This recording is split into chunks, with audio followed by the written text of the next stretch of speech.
Hello my cuties, welcome back to our channel SS kids TV. ఇవాళ చెప్పబోయే కథ పేరు కుందేలు మరియు సింహం. ఒకప్పుడు ఒక దట్టమైన ఆకుపచ్చ అడవిలో సత్యసారం అనే భయంకరమైన సింహం ఉండేది.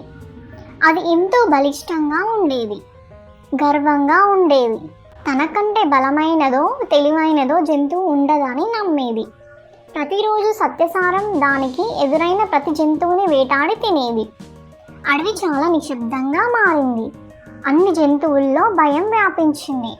ఇక ఆ సింహం దారుణాన్ని జంతువులు భరించలేకపోయారు. ఒకరోజు అన్ని జంతువులు కలిసి ఒక నిర్ణయం తీసుకుని సింహం దగ్గరకు వెళ్ళాయి.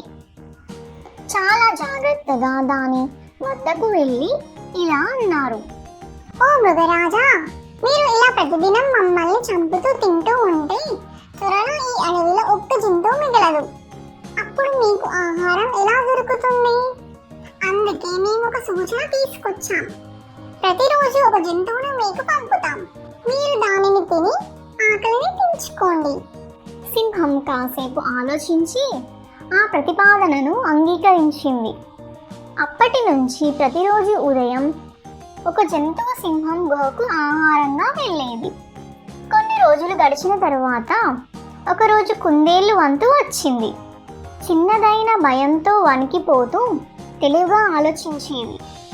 తనను తాను మరియు అడవిని కాపాడేందుకు ఓ చక్కటి యోచన తెచ్చుకుంది. ఇంటర్వెల్గా గడిపి కుందేలు ఆలస్యంగా సింహం దగ్గరకు వెళ్ళింది. సింహం కోపంతో గర్జించి, ఇన్నాళ్ళకి వచ్చావా? కుందేలు శాంతంగా స్పందించింది. ఓ మహాసింహ, మేము 5 కుందేలు కలిసి బయలుదేరాం. కానీ మార్గం మధ్యలో మరో సింహం ఆపింది.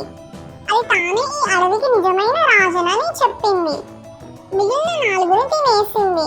నన్ను మాత్రం మీ వద్దకు పంపి అతడు నన్ను ఎదుర్కోనగలగనా అని అడిగింది. సత్యసారం కోపంతో మరిగిపోయింది. నా అడవిలో ఇంకో సింహమా? నన్ను కంటే బలమైనదా? చూపించు అతన్ని.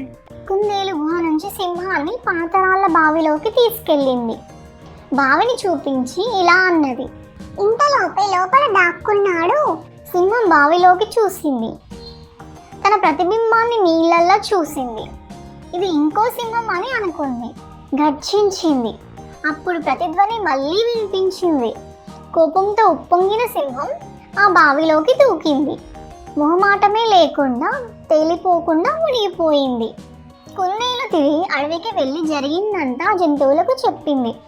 అందరూ ఆనందంతో కేకలు వేశారు. ఆ తెలివైన చిన్న కుందేలు వారి ప్రాణాలను కాపాడింది. ఆ రోజు నుంచి అడవి మళ్ళీ ప్రశాంతంగా మారింది. ఈ కథ యొక్క నీతి ఏంటంటే, తెలివి మరియు ధైర్యం కలిగి ఉన్నవాడే ఎంత బలమైన వాడినైనా ఓడించగలడు అని అర్థం. ఈ కథ బాగుందా పిల్లలు? బాగుంటే ఒక లైక్ చేయండి. Thank you for watching. మరెన్నో కథలతో మీ ముందుకు వస్తాను. అంతవరకు ఉంటా మరి. Bye bye.